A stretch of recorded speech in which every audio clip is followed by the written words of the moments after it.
हरि ओम नमो भगवते वासुदेवाय। ओम नमो भगवते वासुदेवाय। ओम नमो भगवते वासुदेवाय। ओम नमः भगवते वासुदेवाय। बोलिए सच्चिदानंद भगवान की जय। और श्री संत शिरोमणि पीपा जी महाराज की जय हो। धर्म प्रेमी सज्जनों, पीपा जी की अनुभव वाणी है, अमृत वाणी है। उनकी तरफ ध्यान देना, सुनना, समझना, चिंतन मनन करना और जीवन में उतारने का प्रयत्न करना। पीपा जी की वाणी बहुत कल्याणकारी वाणी है। पीपा जी महाराज लिखते हैं, पीपा भजता राम ने कस तेरज के तीज, भूमि पड़िया उगसी उल्टा सुल्टा बीज।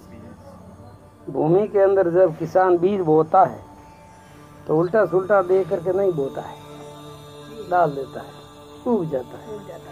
ऐसे ही खाते पीते, उठते बैठते, सोते जागते, हरते फिरते, वो मंगलकारी प्रभु का जो नाम है, राम नाम जो है, उसको जपते रहो।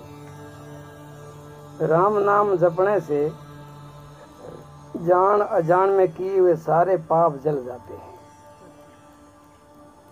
और ऐसा कभी नहीं सोचना कि भाई मेरे को भगवान का भजन करने के लिए मुझे टाइम नहीं है, समय मिले तो भगवान का भजन करूं। समय मिले तो अच्छी बात है, अगर समय नहीं मिले तो भी पीपा जी महाराज कहते हैं आप ईश्वर का, राम का नाम ले सकते हो, हर समय ले सकते हो, हर परिस्थिति में ले सकते हो, हर अवस्था में ले सकते हो। ये आपकी स्वतंत्रता है, इसमें आप परतंत्र नहीं है। संसार की धन संपत्ति कमाने में सब मनुष्य परतंत्र है, पर भगवान का नाम लेने में सब स्वतंत्र है, कोई परतंत्र नहीं है।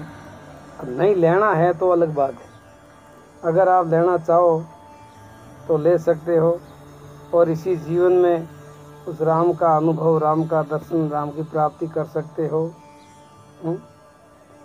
पीपा जी महाराज कहते हैं राम बीज मंत्र के रा में लीन हो जाओ। राम दो शब्द है नहीं।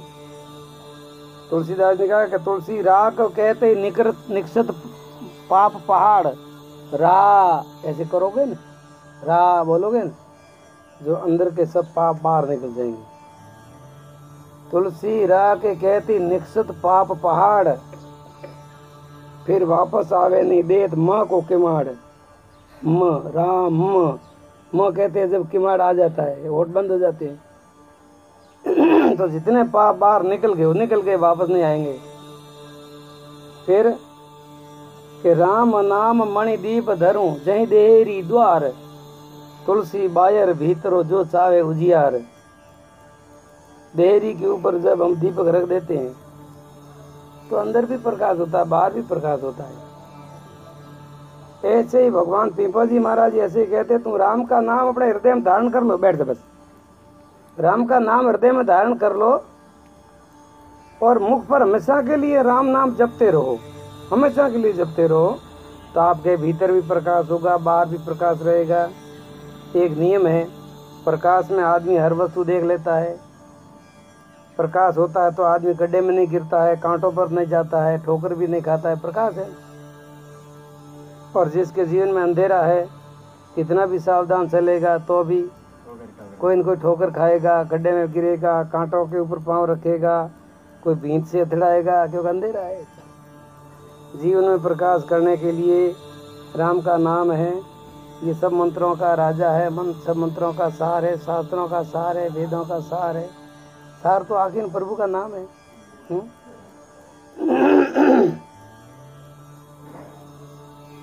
अब तो पीपा जी महाराज लिखते हैं कि माला मन का क्या गिणू, ये तो सुमरण चाम, पीपा को हरि सुमरे, पीपो सुमरे राम। ये तो भीतर का स्मरण है। स्मरण का मतलब यादगिरी। उसमें लकड़ी की माला की जरूरत नहीं है, हाथों की भी जरूरत नहीं है। भीतर से जैसे जिस वस्तु से अपना प्रेम होता है वस्तु केवल याद आती है। केवल याद आती है, जहाँ प्रेम होता है वो वस्तु याद आती है, चाहे संबंधी हो चाहे वस्तु हो। ऐसे भगवान के साथ अगर आपका गहरा संबंध है, भगवान के साथ आपका प्रेम है, तो आपको हर समय भगवान याद आएगा। जब आपको भगवान याद आएगा तो निश्चित बात है भगवान भी आपको याद करेंगे। ये दोनों ओत प्रोत हो गए। भक्त भगवान को याद करता है, ऐसे ही भगत भी भगवान को ही याद करता है। दोनों तरफ से प्रेम होता है। भक्त भगवान से प्रेम करे तो भगवान अपने भक्त से प्रेम करे। यही हमारे सनातन धर्म का इतिहास है, भक्तों का और भगवान का। भक्ति भगत भगवत गुरु चतुर नाम बपू एक, ताके पद वंदन कियो नासे विघ्न अनेक। भक्त है जिनके पास भक्ति है, भगवान की भक्ति है, तो भक्त भी भगवान रूप ही है। ऐसा समझ करके उनको वंदन कीजिए, उनके सानिध्य में रहिए, उनका सत्संग सुनिए, तो धीरे धीरे आपके भीतरी भक्ति की ज्योत जग जाएगी। आपका भी वो जीवन प्रकाशित हो जाएगा। इसमें कोई शंका है ही नहीं, सीधे स्पष्ट बात है। इसका थोड़ा अनुभव करने के लिए आपको थोड़ा प्रयत्न तो करना ही पड़ेगा। इसलिए पीपल जी महाराज कहते हैं कि बाहर की माला तो ठीक है, प्रथम कक्षा है, दूसरी कक्षा है, लेकिन धीरे धीरे जब भगत का प्रेम बढ़ता है, विरह बढ़ता है, तो फिर बाहर की माला की जरूरत नहीं है। अंदर से लिव लागी रहे, 8 पौर अखंड है, धुन लगी रहे, वो सच्चा प्रेम है। तो पीपल जी महाराज कहते हैं, मैं जैसे हरि का सुमन करता हूँ, ऐसे हरि भी मेरे को सुमन करते हैं, मतलब मेरे को याद रखते हैं। मतलब आप भगवान का ध्यान करोगे तो भगवान तुम्हारा ध्यान रखेगा। ये खास बात है। आप भगवान का ध्यान करोगे तो भगवान आपका ध्यान रखेगा। आप भगवान का ध्यान नहीं करोगे तो भगवान तुम्हारा ध्यान नहीं रखेगा। कबीर ने भी ऐसा कहा था, कबीरा मन निर्मल भया जस गंगा जल नीर, पीछे पीछे हरि चले कहत कबीर कबीर। अब कबीर साहब कहते हैं कि उस प्रभु का स्मरण करते करते मैं इतना पवित्र हो गया हूँ, इतना पावन हो गया, इतना निर्मल हो गया हूँ, तो उस भगवान को भी मेरा स्मरण करना पड़ता है। मतलब भगवान अपने प्यारे भक्त के, प्रेमी भक्त के अधीन हो जाते हैं। आप जितना भगवान से प्रेम करोगे, इतना भगवान आपके नज़दीक होंगे, आपके अधीन होंगे, आपके रक्षक होंगे। फिर आपको अपने रक्षा की चिंता नहीं करनी पड़ेगी। भगवान अपने भक्तों की स्वयं वो रक्षा करता है, स्वयं देखभाल करता है और मार्गदर्शन भी देता है। भगवान तो सर्व सामर्थ है, क्या नहीं कर सकता।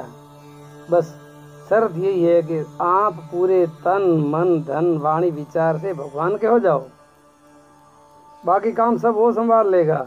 और जो भगवान काम संभाल लेता है तो उस काम में कोई बाधा विघ्न पड़ती है क्या? सारे विघ्न बाधा तो हम करते हैं जब पड़ती है, क्योंकि हमारे करने में अहंकार है।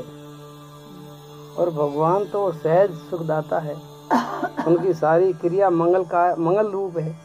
भगवान हमारे लिए जो करेगा नहीं वो सब मंगलकारी है, ऐसा उनका विधान है। ऐसा समझ करके भगवान को खूब धन्यवाद दो। वाह प्रभु, तुमने जो किया मेरे लिए अच्छा किया, बड़ा हितकारी किया, बहुत सुंदर किया। तो परमात्मा जो करता है वो हमारे लिए हित की करता है, इसके लिए करता है। आगे पीपा जी महाराज लिखते, पीपा पापन कीजिए अड़गो रहीजे आप, करनी जासी आपरी कौन बेटो कौन बाप, कौन बेटो कौन बाप सब करने का फल पावे, सुख दुख हानि लाभ लेख विधाता लखावे, कर्म गति को समझकर पुरुषार्थ करो धाप, पीपा पावन कीजिए अड़गो रहिए आप। ये दुआ है, दुआ की कुंडली बनी हुई है। इसी विषय में वो विषय एक ही चल रहा है कि जैसे करनी जैसे भरनी, चाहे बाप हो चाहे बेटा हो। बेटे की करनी बेटा जाता है, बाप की करनी बाप जाता है। कोई किसी का कर्म लेके नहीं आता है, कोई किसी को कर्म दे नहीं सकता है, खुद का किया हुआ खुद भोगता है। ये एक सिद्धांत है कर्मों का। तो पीपी जी महाराज ने कहा कि जितना हो सके इतना पाप से दूर रहना चाहिए और पिपा जी महाराज कहते हैं पाप तो करो ही मत, पाप से तो सदा दूर ही रहो। पाप करेगा तो पाप का फल भोगेगा। बैठ। आपको पता है, आपको पता है जीवन में दो सिद्धांत है, या तो आप पाप करोगे या पुण्य करोगे। एक तीसरा सिद्धांत है कि न पाप न पुण्य, तो वो तो थोड़ा एकदम न्यूट्रल हो जाना। तो वो वैसे बहुत लाभकारी तो है लेकिन कठिन है बहुत, क्योंकि हमारी कुछ न कुछ करने की आदत है। या तो हम पाप करेंगे या पुण्य करेंगे, हम तो कुछ नहीं करेंगे, ऐसा होना थोड़ा कठिन है। इसीलिए ऐसा करो, पुण्य करो। अब तुमको करना ही है तो पुण्य करो, करनी है तो साधना करो, करनी है तो दूसरों की सेवा करो, करना है तो दूसरे का उपकार करो। तो उसमें क्या कम से कम पुण्य तो बढ़ेगा। तो पुण्य बढ़ेगा तो आपका पाप रुक जाएगा। जब पाप रुक जाएगा तो आपका संकट वो सब रुक जाएगा, दुख रुक जाएगा। क्योंकि पाप के बिना कोई दुख आता नहीं है, ये सिद्धांत की बात है। वो चाहे आपको याद है कि नहीं याद है, आपने जो पाप किया आपको याद है या नहीं याद है, लेकिन प्रकृति नहीं भूलती है। ईश्वर सबों के कर्मों का हिसाब रखता है, कर्मों का फल देता है ईश्वर। तो बिना पाप के किसी को दुख आता नहीं है, और बिना पुण्य के किसी को सुख प्राप्ति होती नहीं है, और बिना ज्ञान के किसी का कल्याण हुआ नहीं है। अगर कल्याण की स्थिति चाहते हो तो आप ज्ञानी बन जाओ। ज्ञानी बनने का तो बहुत, ज्ञानी बन जाओ या भगवान के पूर्ण समर्पित भक्त बन जाओ, दोनों का ही परिणाम एक है, मोक्ष। अगर तुम मोक्ष नहीं होना चाहते हो, संसार में सुखी रहना चाहते हो, तो पुण्य बढ़ाओ, सेवा करो। आपके पास तन मन धन जो कुछ है दूसरों के हित में लगाओ। मुझे कुछ नहीं चाहिए और आपको सब कुछ मिलता रहेगा। जब आप ये तय करोगे मुझे संसार का कोई सुख नहीं चाहिए, उस दिन से एक तो आपका अंतःकरण शुद्ध होता रहेगा, और दूसरी बात ये कि आपको सब कुछ मिलता रहेगा। ठीक है ना। संसार की ईश्वर की माया कैसी है, आगे चलता है तो माया पीछे आती है, आगे दौड़ता है तो माया छाया की तरह है। अपनी छाया होती है, हम आगे दौड़ते तो छाया पीछे आती है, और पीछे मुड़ करके छाया की तरफ दौड़ेंगे तो छाया आगे भागेगी। बस ये सिद्धांत है। जिसने भगवान की तरफ पीठ मुंह कर लिया है तो माया उनके देखभाल के लिए साधन सुविधा अपने आप जुटाएगी, आपको कुछ करना नहीं पड़ेगा। ये नियम है। नहीं तो साधन सुविधा के लिए भटकते रहोगे, बर्बाद भगवान की तरफ पीठ कर लोगे, और आखिरी में क्या मिलेगा, कुछ नहीं। पुण्य तो बहुत कम होंगे, पाप ज़्यादा होंगे, दुख भोगना पड़ेगा। पिपा जी महाराज ने बहुत बढ़िया सिद्धांत बताया है कि इस ढंग से आप जीवन में अगर जियोगे ना, जीने का तरीका बताते संत, उस तरीके से आपके जीवन परमानंद की प्राप्ति हो जाएगी और बहुत बढ़िया आनंद सुख पाओगे। और पिपा जी महाराज के पापन छानो रह सके, पाप कोई छानो रह सके है क्या? अगर आपने गुप्त रूप से कोई पाप किया है, मान लो आपने सोचा कि अब किसी को पता नहीं है, तो क्या ईश्वर को पता नहीं? ईश्वर को पता ही, और खुद को ही पता है मैं क्या कर रहा हूँ। तो उसका परिणाम तो आपके सामने आएगा ही। जब परिणाम बताता है कि आपके कोई न कोई पाप हुआ है, बिना पाप के कोई दुख होता नहीं। पीपा मति बिसारी, देखो इसमें आप पूर्ण रूप से मौसू लिखे, इसलिए आप पूर्ण रूप से इस पर विश्वास मौसू लिखे थे, मौसाब लिखे थे। बस पाप कभी गुप्त नहीं रह सकता, अगर गुप्त रह गया तब वह फिर पाप होता ही नहीं है। और हमेशा के लिए पाप जो होता है वो गुप्त रूप से ही होता है, एकांत में होता है।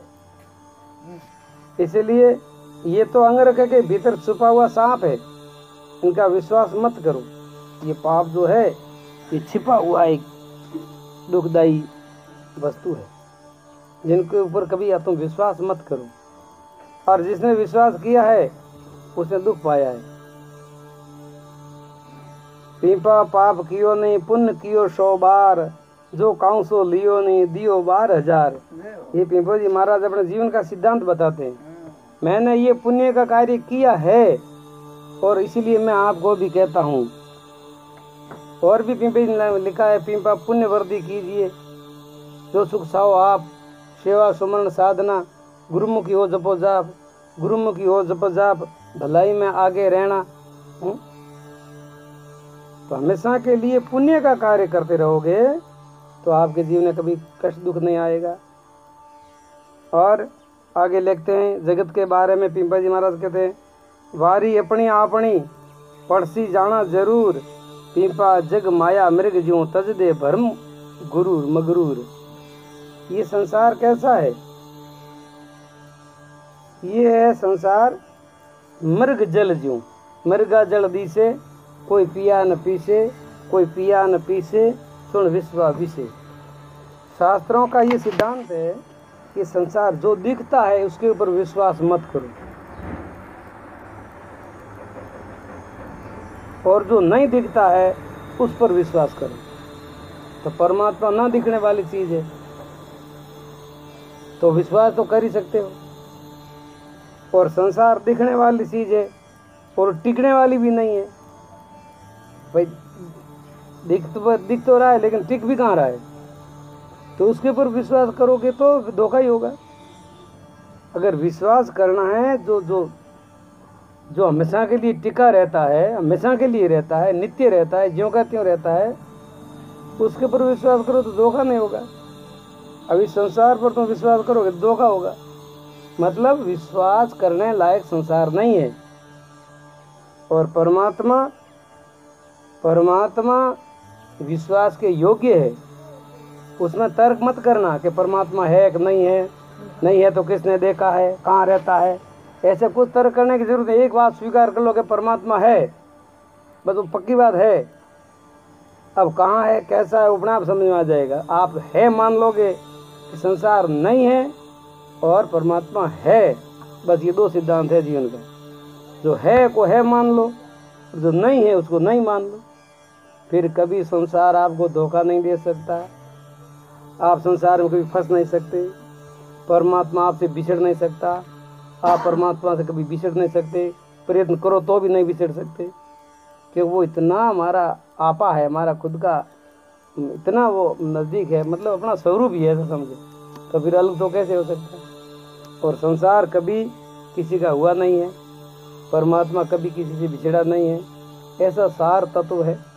उनको समझ करके उसके अंदर डूबने का प्रयत्न करें।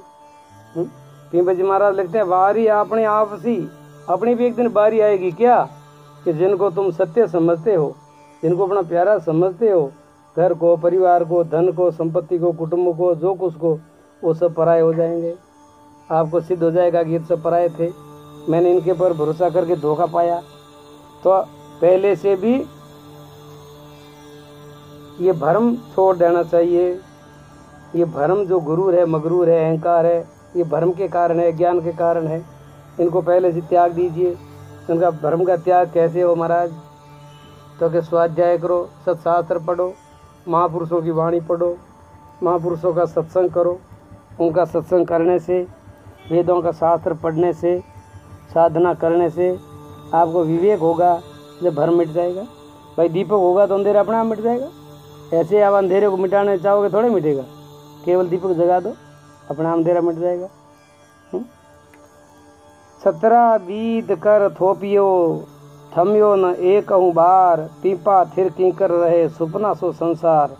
घणे बड़े बड़े महापुरुष संसार में आए हैं, बड़े बड़े राजा महाराजा आए हैं, बहुत प्रयत्न किया, बहुत कोशिश की, लेकिन किसी का कोई स्थिर ठिकाना है? चरे वेती कोई स्थिर नहीं है। अरे सपने जैसे संसार में क्या भरोसा। कबीर ने भी कहा है कि कबीर जग की दोस्ती बड़े भजन में भंग, या तो एकांत में हरि भजो या संतों के संग, दूसरा कोई जगह नहीं है तुम्हारे लिए, याद रख लेना। फिर ये संसार सपने जैसा संसार है। जैसे सपना आता है नहीं होता है, दिखता है लेकिन होता कुछ नहीं है। ये सब देख रहे हैं, सब सपना चल रहा है। अब सपने के बारे में विचार करेंगे, बहुत लंबा विचार हो जाएगा। रात का जो सपना आता है वो बंदी आँख का सपना है, बंद आँख का सपना है। अभी जो आप हम सब देख रहे हैं ये सब खुली आँख का सपना है। बंद आँख का बंद आँख का सपना कब पूरा होता है? जब आँख खुलती है तो सपना गायब हो जाता है। और ये सपना कब पूरा होगा? जब आंख बंद होगी, जब गायब हो जाएगा। फर्क क्या है? एक बंद आंख का सपना है और खुली आंख का सपना है तो सपना ही सपना है। दोनों को सपना मान लो महाराज। वो छोटा सपना है, इसका नमूना है, संसार का सैंपल है वो। ऐसे ये सपना है, तो ये सपना ही है। पिंपा जी महाराज कहते हैं इसमें कोई स्थिर रह नहीं सकता है। स्थिर एक रहने वाला तत्व है, वो राम तत्व है, परमात्मा तत्व है, वो स्थिर है। आप भी जीते जागते शरीर है जब तक, शरीर की अहमता ममता छोड़ करके, परिवार की ममता छोड़ करके उसके अंदर स्थिर हो जाओ, फिर तुमको कोई डिगाने वाला नहीं होगा। अडिंग हो जाओगे। महाप्रलय में डिगे न डोले, उस महाप्रलय में उसका कोई बाल बंका नहीं होता। ऐसा स्थिर तत्व है। तो ये ऐसे सब पिंपल जी महाराज ने बहुत सुंदर बात बताई है। इन बात को विचार करना चाहिए। शास्त्रों का सार है सादी भाषा में, और सार तो उन्होंने बताया है और उन्होंने जीवन में अनुभव किया है, जीवन में जिया है। उन्होंने जीवन में जिया है। अरे वो ऐसा वो अनुभव उन्होंने जीवन में जिया है, वही अपने भीतर से अपने को दिया है। ये सबों के लिए कल्याणकारी है। इन पर विचार करना चाहिए, चिंतन मनन करना चाहिए। धीरे धीरे अंतर्मुख होते जाइए। सारी वृत्तियों का विराम दीजिए। सारा संसार वृत्ति में ठहरता है। जब वृत्ति विराम हो जाती है तो संसार गायब हो जाता है। अंतर्मुखी बनो, एकांत प्रिय बनो, तत्वों का चिंतन करते रहो, सात्विक भोजन करो, गलत लोगों का संग ना करो, मतलब बहिर्मुखी लोगों का संग ना करो, तो कम समय में भी आपको परम तत्व की उपलब्धि हो जाएगी इसी जीवन में। इसमें कोई शंका ही नहीं है। बोलिए सच्चिदानंद भगवान की जय हो। ओम शांति शांति शांति।